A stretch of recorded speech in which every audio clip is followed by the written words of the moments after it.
আবহাওয়ার খবর জানতে চলে যাচ্ছি সহকর্মী শাহানুর সরকারের কাছে। শাহানুর, আজকের আবহাওয়া নিয়ে আপনার কাছে কি তথ্য আছে, আমাদের বিস্তারিত জানাবেন। ধন্যবাদ দীপু আপনাকে। দর্শক, এই মুহূর্তে আজকের আবহাওয়ার সর্বশেষ খবর জানাবো আপনাদেরকে। আজ ৩ এপ্রিল ২০২৬। মৌসুমের স্বাভাবিক লঘুচাপটি বর্তমানে দক্ষিণ বঙ্গোপসাগরে অবস্থান করছে।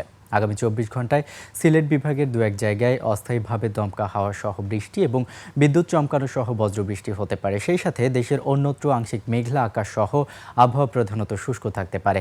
আগামী ২৪ ঘন্টায় সারা দেশে দিন ও রাতের তাপমাত্রা সামান্য বাড়তে পারে। দেশের পশ্চিমাঞ্চলে যে মৃদু তাপপ্রবাহ বয়ে যাচ্ছে তা আগামী ২৪ ঘন্টায় অব্যাহত থাকতে পারে। I am Ox.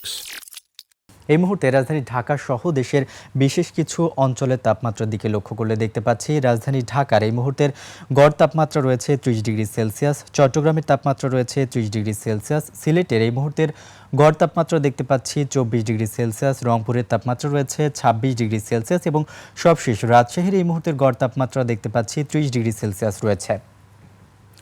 আজ সকালে ঢাকায় বাতাসের আপেক্ষিক আর্দ্রতা রেকর্ড করা হয়েছে শতকরা ৮১%। আজ ঢাকায় সূর্যোদয় হয়েছে ৫টা ৪৯ এবং আজ ঢাকায় সূর্যাস্ত হবে ৬টা ১৫।